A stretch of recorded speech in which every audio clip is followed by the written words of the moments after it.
The following is a video presentation of a morning worship service at Orrville Baptist Church.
So glad we are able to join together as the local church known as Orrville Baptist for worship. If you would, you can turn there if you'd like to. And I'm going to read from Psalm 19 to open our service this morning. Psalm 19 says the following: the heavens are telling the glory of God, and their expanse is declaring the work of his hands. Day to day pours forth speech, and night to night reveals knowledge. There is no speech, nor are there words. Their voice is not heard. Their line has gone out through all the earth. Their utterances to the end of the world. In them he has placed a tent for the sun, which is a bridegroom coming out of his chamber. Rejoices as a strong man to run his course. Its risings from one end of the heavens, and its circuit to the other end of them. There is nothing hidden from its feet. The law of the Lord is perfect, restoring the soul. The testimony of the Lord is sure, making wise the simple. The precepts of the Lord are right, rejoicing the heart. The commandment of the Lord is pure, enlightening the eyes. My favorite part, verse 9. The fear of the Lord is clean, enduring forever. The judgments of the Lord are true. They are righteous altogether. They are more desirable than gold, yes, than much more fine gold, sweeter also than honey and the drippings of the honeycomb. Moreover, by them your servant is warned, and keeping them there is great reward. Who can discern his errors? Acquit me of hidden faults. Also keep back your servant from presumptuous sins. Let not them rule over me, then I will be blameless. I shall be acquitted of great transgression. Let the words of my mouth and the meditation of my heart be acceptable in your sight, O Lord, my rock and my redeemer. Aren't you glad that you can come together as an individual, and come together as a local church, gathered, called the local church here at Orrville, praising God for this common grace we all experience in waking up and seeing the warmth of the sun that's described here in the psalm, and then also go into a very specific love and praise and adoration of our King, knowing what He's done for us in providing us salvation and gifting us life. And we gather for a short time to give back, to praise Him, for He is truly worthy. I want to welcome you this morning. So glad to see you. Welcome to members and guests alike. If you'd like to turn over to the back of your bulletin, I'd love to go through this with you. Tell you about some things coming up this week and in the near future. The first thing we want to do this morning, we want to extend our condolences to the Vassar family. Chris's father, Donald, passed away this past week. We want to continue to lift the Vassars up in prayer, continue to love on this family and pray for them as they mean so much to us. Mr. Donald's service will be held Tuesday at 11 a.m. It'll be a graveside service at Forest Lawn. If you'd like to come and show family support, let them know that you are continuing to pray for them. Please make note of that. Tuesday at 11 o'clock at Forest Lawn will be the service with Mr. Donald Vassar. I want to encourage you to join us this week. It'll be a good time if you've been thinking about Wednesday nights and joining us and having our time together at 6:30 in the Hayes building. We'll begin a new, you can call it whatever you want, study series. It will be a very, very difficult time as we start this new series. We're going to go through the Sermon on the Mount. The greatest sermon of all time. Nothing else like it ever. So we will begin that on this coming Wednesday. I would encourage you, great time to start if you've been considering joining us. A wonderful jumping on point. We have a really good time on Wednesdays, and so I encourage you to join us for that. I want to remind you about our food pantry. We take donations for the food pantry every time we gather. It goes back and forth. We have weeks where it's just an explosion of food that we have, and then we get low. This is a time where we're incredibly low. Any and all food items are more than welcome. Bottled water, very welcome. Anything with a pop top, fruit cups, Vienna sausages, you name it. Soup, Chef Boyardee, SpaghettiOs, anything like that. Will be very, very welcome and much appreciated during this time. And lastly, you'll see at the very bottom of your bulletin, the trip to Justice Apple Orchard. There is a sign-up sheet in the very back of the vestibule. Well, if you're coming in, it's in the very front. If you're standing where I'm standing, it's in the very back. that sign-up sheet is out there. They're going to be leaving at 9:30. We would like for you to be signed up today. However, because we're gracious Christians, we will extend that to next Sunday at the very latest. But we really like you, if you're planning on going, please sign up today. But after next week, it's probably going to be the kind of cut-off time to sign up for that. So keep that in mind if you have been thinking about going and wanting to go. I need to sign up this week very soon. With all that being said, we're going to enter into a time of prayer and continue our worship service. I want to remind you to be thinking about our church as we go through Acts. I am so excited. I'm going to talk about this as we begin our time of preaching. I am so excited. I mean, I truly am. There's these new things that kind of keep coming up, and they're almost familiar in a sense as we go through Acts, and yet we're kind of being refreshed by them. I am so excited for what's next for us here at Orrville. I am so incredibly excited. We'll talk about that as we begin our service, but I want you to be in prayer throughout our singing, throughout our time of praying together, our time of enjoying fellowship with one another. I want us to be people who are praying, expecting of what God is going to do with us. with us, specifically local Orrville Baptist Church. I think great things are ahead. So I ask that you would invite you to join me in that prayer.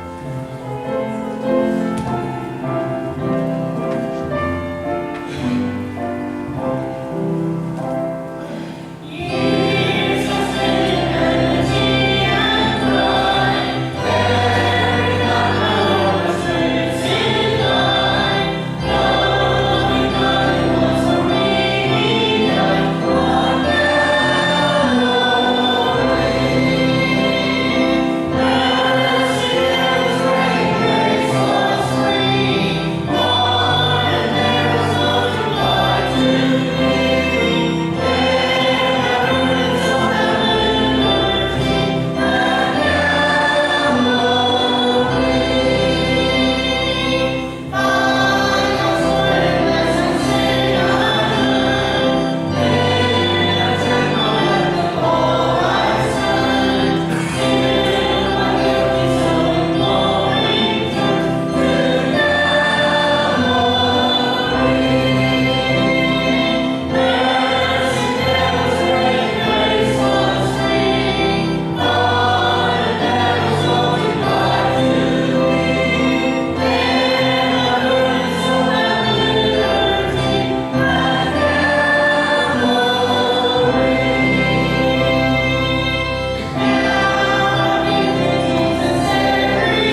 I see so much on the horizon here, and I seem a little subdued this morning. Y'all happy to be here? There we go. I like that, Carol. Let's get some more of those. I take some more amens. You happy you're saved this morning? Amen. Oh, now we're cooking. All right. I keep saying that we see these reoccurring themes throughout the book of Acts. And I've said that many times, that we go through these chapters and we really start driving home a kind of singular message week to week. And that happens for weeks on end, it seems like. And when we first began Acts, we were saying every single week. Y'all remember? I'm talking when we first started. February. Golly. Every single week, what were we saying? Over and over and over and over. God's still at work. God is still at work. After the crucifixion, after persecution, after all these horrible things, we were saying and being reminded weekly, God is still at work. And we're still saying it. We said it last week. We're still saying that on this journey through Acts, and yet we're seeing new major themes begin to come into play. We're starting to see some new transitions take place in the book of Acts. At this point in our journey, a little over 20 years have taken place as we enter into chapter 13. Isn't that crazy? There's been a jump of about 20 years, a little over 20 years, from Pentecost to where we currently are in Acts 13. The Spirit has been working to expand the kingdom of God and to spread the message of the gospel, to take the gospel to foreign nations, to neighbors, to enemies, you name it. It's just over and over and over again the past really month or so, we have this second theme. God is a sending God. And so far, there's two major themes we've known. There's other themes as well, but two major ones that we say over and over in the book of Acts. Number one, God is still at work. Number two, God is a sending God. He has a missionary heart. He's a sending God. We just started kind of singing this over and over, and that theme is coming to life once again this morning. So I want you to listen up, church. I want you to listen to me good. I prayed, and I prayed, and I prayed, and then I prayed a little bit more, and I prayed some more after that. Before we started this journey on what would we go through as a church. You always want to pray as a preacher. What is it that we need to hear from you, God? What book? What message is there? It became abundantly clear that we needed to go through Acts. That was the answer to all that prayer. Go through the book of Acts. Go through the book of Acts. Go through the book of Acts. And I want you to know that I have never felt more freedom. I've never felt more exuberance behind the pulpit than during this time of Acts. I have never felt more freedom than looking back at what the early church and this explosion of the gospel has done. Watching God at work. And I'm seeing, bit by bit, I'm seeing correlations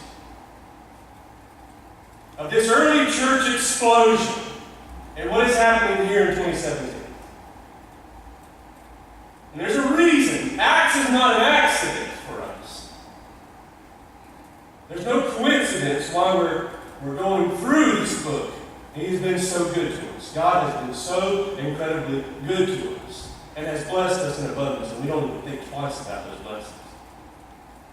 He's been so incredibly good to us. Opening our eyes, opening my eyes to the book of Acts. It's been life-changing for me, personally. I hope the same for you. We are at a critical time both here in Acts and also in our church. We are coming to a critical time, both in the book that we're going through and also in our life here. Our Christian walk as Orrville Baptist Church. In Acts, the theme is shifting. Some time has gone on, and now we've got this new theme coming. We're seeing the missionary heart of God. And as far as our church, you, all of us, as far as we go, we're at a point where I truly feel, and I do believe that God is on the verge of continuing some good work in us. He's not finished. He's not done.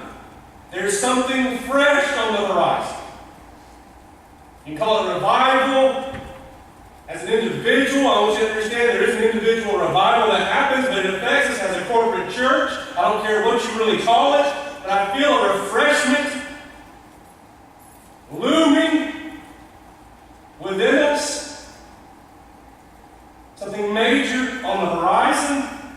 And we hear all this, and it makes us happy, and we feel good. And what I'm telling you is this right here. I want you to feel good about fresh things on the horizon. I want you to be excited about God working in us. I want you to be excited about the Spirit leading us. But I'm warning you now, be prepared. Prepare your hearts now. It never comes easy. Anytime there is revival, I want you to understand, when we talk about the word revival, and I'm not talking about saying, well, on this week, we're going to have revival at church and God's going to show up like we planned it. It doesn't make any sense. It's always with us. I'm talking about sweeping revival in a nation. When you see throughout history these movements of God, they are incredibly rare where they just magic light bulb, boom, and there's no problems whatsoever. There's always a battle.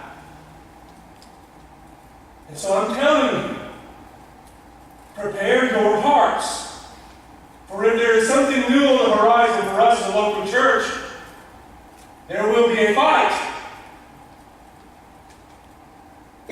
As we go through the text this morning, we'll see this kind of opened up. But if we're going to be people who are praying for this refreshment and this revival, we better be people who are also praying for strength, praying for courage, praying for perseverance, because we'll see it does not happen overnight. And it is not an easy road. We have recently been incredibly blessed. I've seen God's working in a major way in our church here lately. And if there's anything that we've learned so far in this book, what is it? God's still at work. Nowhere near finished with this world. He's nowhere near finished with us. And so until He comes, whether He takes us home, we are going to be people who trust and believe that He will use us however He wants. Last week we finished up chapter 12, and we kind of said, quote, goodbye to Peter. Kind of sad, kind of bittersweet. Most we finished with his story in Acts, and we'll see him once more. We will be seeing Peter once more. We're kind of reintroduced at the end to Saul and Barnabas, who is also taking John Mark with them. They returned to the church at Anthem. Remember, they were the ones that were sent out to go help with relief and giving resources and funds. There was a big famine coming, remember? They sent them out to fill that task. It's a wonderful example of a sending church. Made up of the very people who Saul had previously persecuted. And you just can't make this stuff up. This is God. Only God can do this. And as we open chapter 13, we're back at the church. We're seeing the church in Antioch once more. So let's read that first verse. Turn with me to Acts 13. Look at y'all, already there. I don't even hear pages turn. You already know exactly where to go. That's good. Acts 13, verse 1. Now there were at Antioch in the church that was there prophets and teachers, Barnabas and Simeon, who was called Niger, and Lucius of Cyrene, and Manaen, who had been brought up with Herod the Tetrarch, and Saul. Very simple verse. Doesn't seem like much. Just names, right? Antioch is such a wonderful assembly. It's just a beautiful assembly of God. A terrific example of a healthy, Spirit-filled church. And they're blessed with, I don't want you to miss this in verse 1, they're blessed with godly leaders. They're just abundantly blessed with godly leaders. This diverse group. They have all kinds of different backgrounds. Look at them. They have some that walk the straight and narrow. They have some that come with dangerous backgrounds. You've got Saul, Manaen. Both had some type of dishonorable background, and God took them, God called them out, God cleaned them up, and God made them spiritual leaders. It's a beautiful display here at the Church of Antioch. They are blessed in abundance with this leadership, and it begins there. There's your first key. We're talking about healthy churches this morning. And I want to see some keys. The first key to healthy churches: Spirit-filled leaders in the church. Whether it's an official position, whether it's a lay person, the church must be led by Spirit-filled godly leaders. If I began subtly, and I mean very craftfully, very carefully, introduce introducing false doctrine to you every single Sunday, do you think it will affect you? Absolutely. If you're not discerning with your ears and your mind and your heart, and you're just taking my word for granted, and I'm suddenly introducing false doctrine, guess what's going to happen to you? You're going to suffer for it. You must have spiritual leadership in the church. It's where it begins. If Sunday school teachers here at the church, if you're going to Sunday school every single Sunday morning, and they teach this word out of this book every single Sunday, and they worship idols the rest of the week, are you going to suffer for it? Absolutely. You're going to be hurt by it. It starts there. If you have deacons in the church, going to meetings, serving, getting their hands dirty, doing all these things in the church, and yet there's no prayer, no reading, just busy work, you will suffer. All of us will suffer. It begins right here. The first key to healthy churches: Spirit-filled leaders. There's your first key. Look at verses 2 and 3, and we'll see our next key. While they were ministering to the Lord and fasting, the Holy Spirit said, "Set apart for me Barnabas and Saul for the work to which I have called them." Then when they had fasted and prayed and laid their hands, and they sent them away. Before we even get into the next key, do you see this today? No. You don't see this as much today. I love the fact that it says ministering to the Lord and fasting and praying. You don't think about it that way, do you? We think about ministering to one another. We think about our deacons being servants. And so they minister to you, the congregation. We think about ministering in that sense. And it says that these godly, Spirit-filled leaders were ministering to the Lord. It means service. They were serving the Lord in everything. Everything they touched was a service to God. Through their own fasting, through their own praying, through their praying through their word and preaching of the word, everything they did was ministering to the Lord because they saw it all as an example to serve God. Just a wonderful picture of the leadership here at Anthem. They were walking offerings. Living, breathing, walking offerings. They offered everything to God. And there's a result that happens here. The Spirit moves. As a result of this opening up of themselves and saying, "Here I am, God, I'm yours," you see the Spirit move.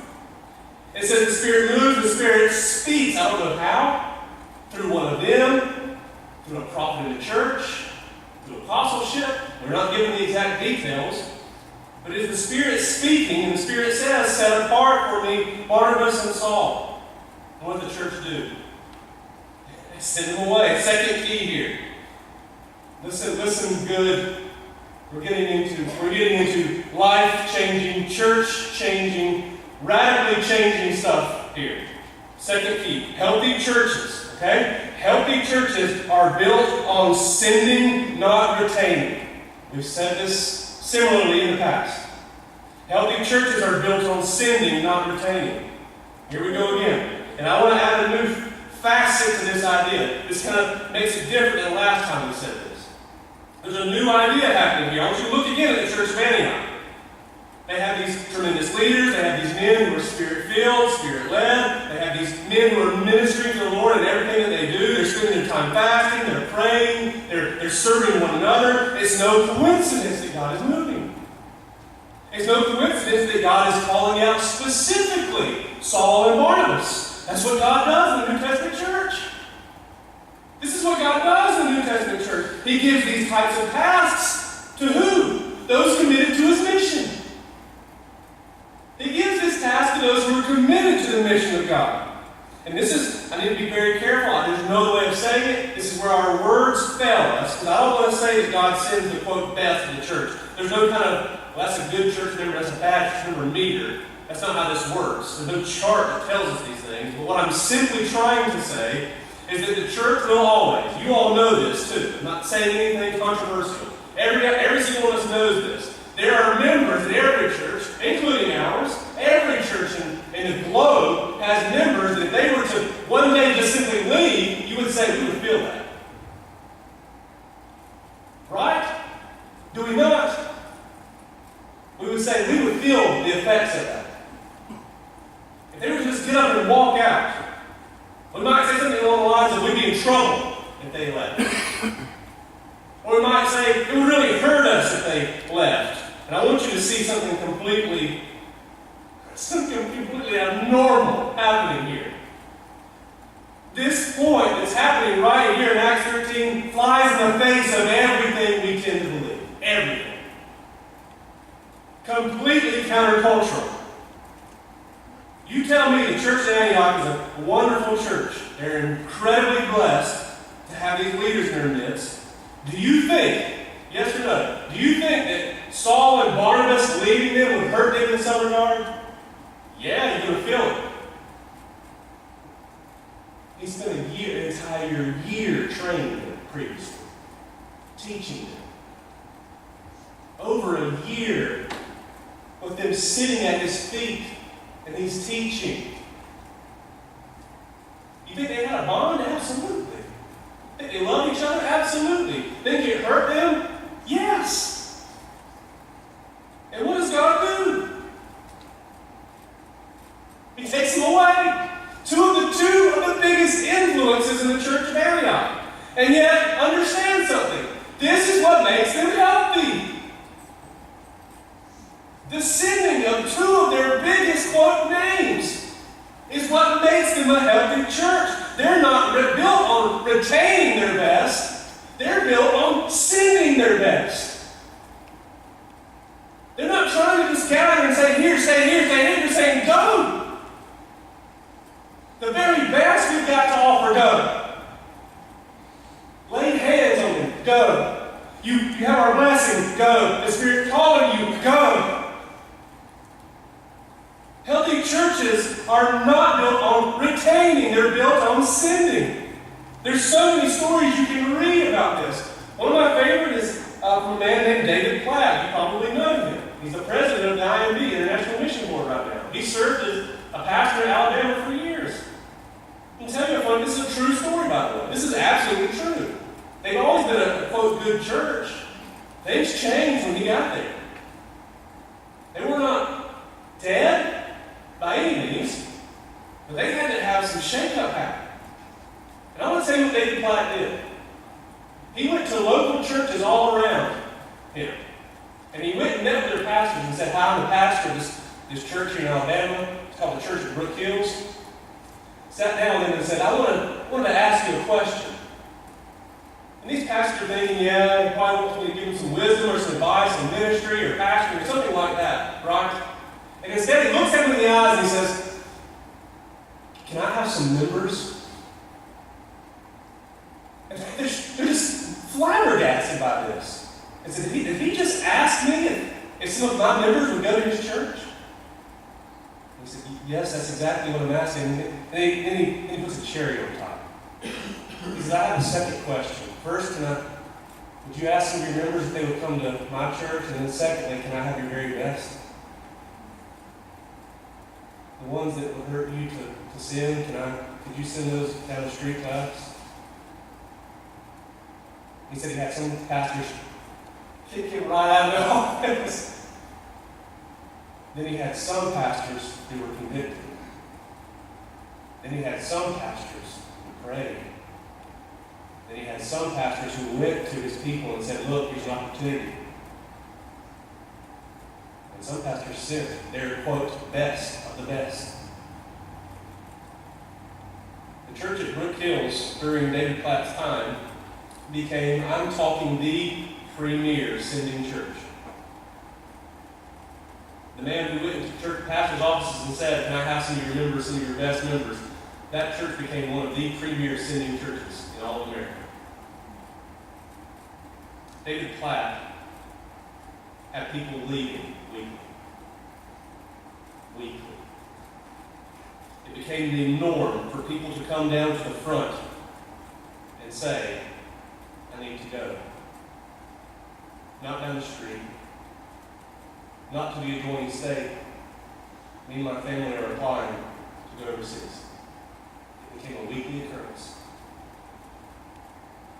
They were sending out people like like it was a mill. Just a factory of missionaries. And here's the kicker. During this entire time, they were making disciples. The number never went down. Just as fast as they were sending, they were bringing in, making disciples. So yes, the numbers were being retained, but what was happening? People were leaving and people were coming in. Healthy churches are sending churches. It became the norm to have new faces at the church of Brook Hills.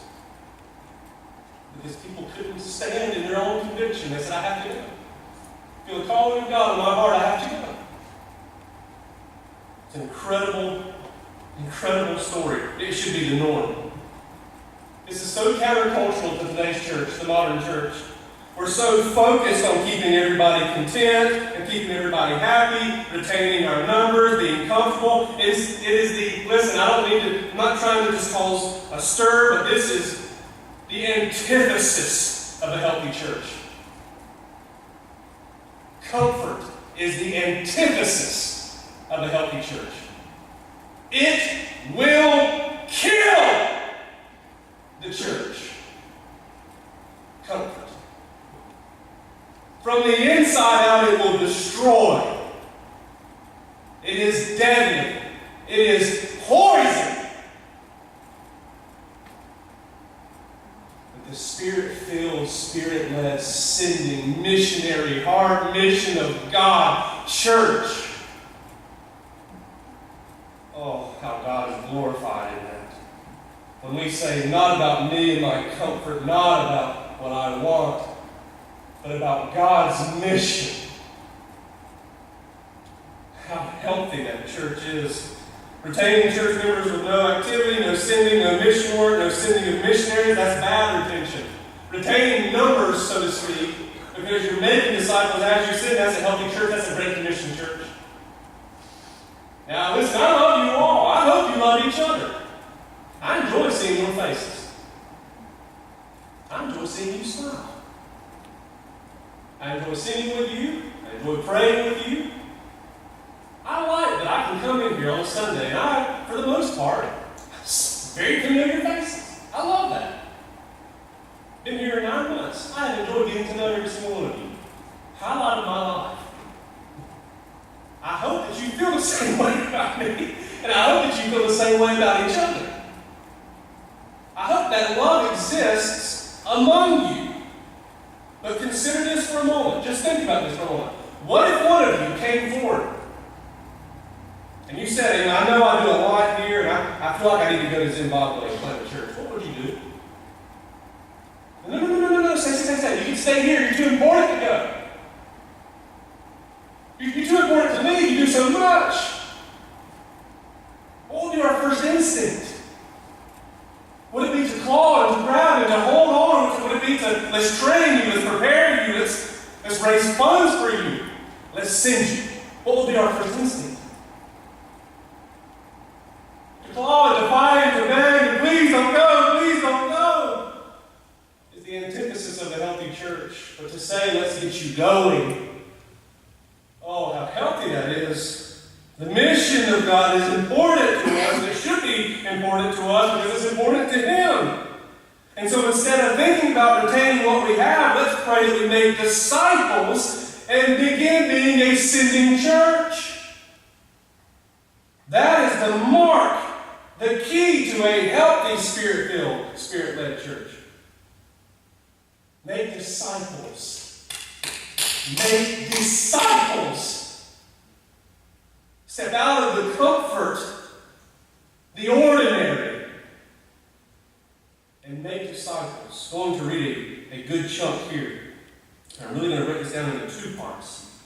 But really it's one essential key. Starting in verse 4, reading down to verse 12. I think that's some interesting names coming up in this one. So being sent out by the Holy Spirit, they went down to Seleucia. From there they sailed to Cyprus. They reached Salamis. Began to proclaim the word of God in the synagogues of the Jews. And they also had John as their helper. This is John Mark. And they had gone through the whole island as far as Paphos. They found a magician. Jewish false prophet whose name was Bar-Jesus, who was with the proconsul, Sergius Paulus, a man of intelligence. This man summoned Barnabas and Saul and sought to hear the word of God, but Elymas, the magician, so far his name is translated, was opposing them, seeking to turn the proconsul away from the faith. But Saul, here we go, not to interrupt, remember we keep waiting for that time where it becomes Paul, there you go. But Saul, who was also known as Paul, filled with the Holy Spirit, fixed his gaze on him and said, "Ooh, you who are full of all deceit and fraud, you son of the devil, you enemy of all righteousness, will you not cease to make crooked the straight ways of the Lord?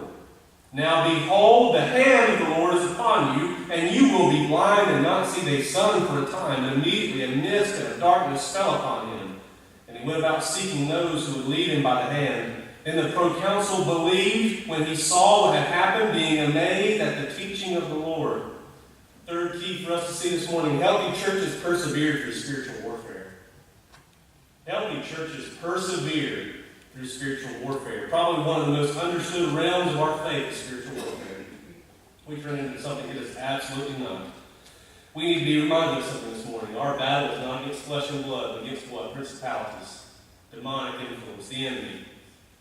I need that reminder too. I confess I need that reminder too. A weak, a frail church, it will collapse at the presence of spiritual attack. But a healthy church, they will persevere through spiritual warfare. And I say persevere, and I don't say they will fight spiritual warfare. I say they will persevere because although we're in the thick of the battle, whose battle is it? It is not yours, it is not mine, it is Christ, it is God's battle. It's the battle that belongs to the Lord. And the good news is, as we said the past 2 weeks, you get to share in all of his victories. Over death, over the enemy, all of it. You might share in the victory, but it is not your fight. But it will endure. Or you will have to endure and persevere through it. You might not be on the front line, so to speak, in that battle, but you will be affected by it. The battle belongs to him. This false prophet, Bar-Jesus, falsely named, basically means son of God.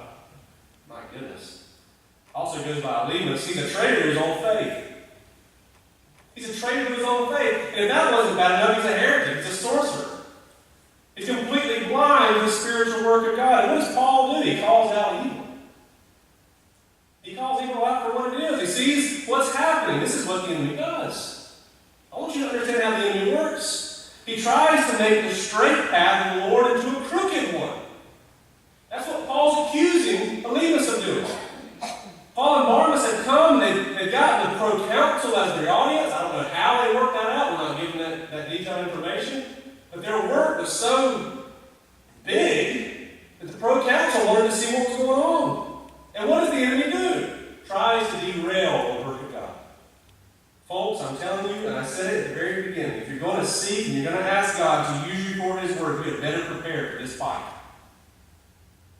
And it won't be you on the offensive at all times. It will be you resting in Christ, your victor. Your victory has already been secured. It's you resting in his good work. Now, at the same time, if you're completely inactive, no fruit, no going to God and saying, use me, no making disciples, no praying. If these things will apply to you, I have bad news. The devil doesn't need to worry about you. The enemy does not need to bother you. You're where he wants you already. There's no need for him to do anything else. But hear me out. If you're fully exposed to God, if you come before God with a blank check on your life and you say, whatever you want, use me. It's all yours. If you do this, I'm telling you now, you're going to have to persevere. You will have to endure because you will go through the thick of it. The enemy will throw everything he's got at you to make the straight path of the Lord very crooked. You want to make disciples, you find that person that you're going to put your arm around and say, hey, follow me, the enemy will attack that person and you to make sure it does not happen. This is how he works. If you do that, you're going to have to persevere in spiritual warfare. And so first, this happens from the outside. This is where I said it's a two-part key, that you'll have to persevere through spiritual warfare. We've been here before, haven't we? We've seen this a lot now. First, the enemy attacks from the outside, and it's so ironic. Saul has once had his sight removed, been blinded, and now he speaks out against evil, and he tells the truth to this false prophet, and what happens to the false prophet? Bar Jesus Elimus. His sight's gone. Something that Saul once experienced. And what's the result of the proconsul? At the exposure of this truth, being amazed at the teaching of the Lord, he believed. You see God not being derailed by the enemy, but you see perseverance happen. You can't stop God. We talked about this last week. You can't stop God. It's silly, it's fruitless to fight against him. In his battle, he will not be overcome. Look at verse 13 and we'll close. This is the other arena, the other realm of spiritual warfare, having to persevere through it. Verse 13, now Paul and his companions put out to sea from Paphos and came to Perga, Pamphylia, but John left them and returned to Jerusalem. Pretty straightforward, right? What's so good about that verse? So people may ask. This is an attack from the inside. First you saw an attack from the outside. It's false teaching. Now you see an attack from the inside. How many times have we seen this? John Mark leaves. John Mark goes home. John Mark returns to Jerusalem. Why? We'll never have the full explanation of what caused this to happen to John Mark. If I'm having to be a betting man, I'm going to say he's not ready for the journey. He feels it. He feels the pressure. I mean, ask yourself this. All right, we're going at 2 o'clock. Getting on a plane, going to Africa. Who's with me? 1, 2, 3, 4, 5, 6. Nobody. See what I mean? Why not? It's hard to just drop everything and leave, right? And what did John Mark do? He's homesick. He feels the pressure. He feels the weight of what he's having to do. He feels it. And in this moment, he gives into his flesh and he goes home. He takes his eyes off the mission of God. He's giving into the flesh a comfort. And he leaves. We need to remember this happening. This comes up. It's a major thing we'll address when we come back to it. I'm telling you something right now. Paul never forgets this. Later on, we'll see. Paul does not forget what happens here. He's hurt. There's a fraction that happens. Paul's angry. It's almost like a betrayal. Ready to return home. It causes friction. This is what the enemy wants. Attack from the outside and then attack from the inside. This is what he wants with you. Understand this. He's not finished. God's not finished his work. And guess what? Satan's not either. The enemy, he cannot attack from the outside. Will do so from within.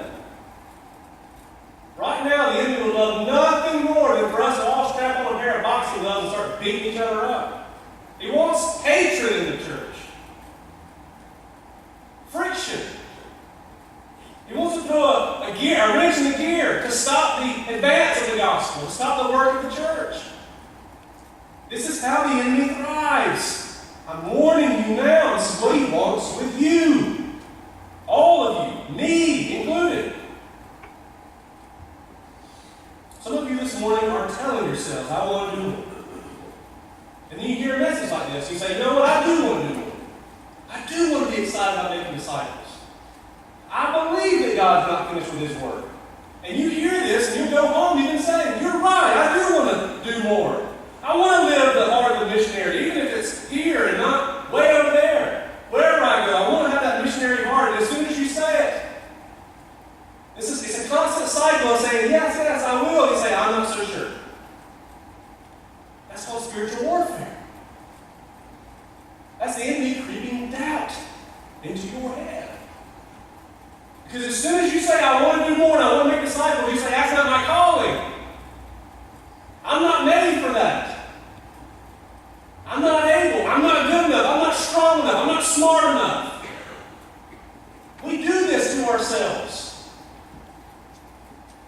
It's called letting the enemy infiltrate our very minds. The enemy has us right where he wants us when we do that. The moment we begin making excuses, I'm not good enough, I can't do this, I'm not strong enough. My favorite one is, that's not my calling. People will say, I'm not meant to make disciples. Folks, I don't care if you're a pastor, lay person, deacon, does not matter. Your purpose is to make disciples and worship God. That's not a gift for just a couple of different people. That's Christian faith 101. Every single person is meant to make disciples. You think I'm gifted in making disciples? Heck no. I'm awkward. I'm socially awkward. That's why it feels so good when you realize God is working in your life and you know it's not me. It's not me. This is God doing this. You're meant to make disciples. All of us. Every single believer is called to be a witness. We're called to be a factory of disciple makers who go on to make disciples. This is the Christian faith. It is not golf resort mentality. It is factory mentality. I find it so appropriate. We used to be a mill community. We made things. The mills may have shut down, but guess what? The mills have not closed here in these four walls. Never meant to. But you still be making stuff. It ain't textiles and it ain't anything else. It's called disciples. There's a mill to be in operation right here at Orrville Baptist Church. That's who we're called to be. That's what we're going to pray. Fervently pray. Becomes our obsessive mindset for the glory of God. Make us a people dedicated to making disciples, that we will become a sending church, obsessed with sending, not just retaining, sending.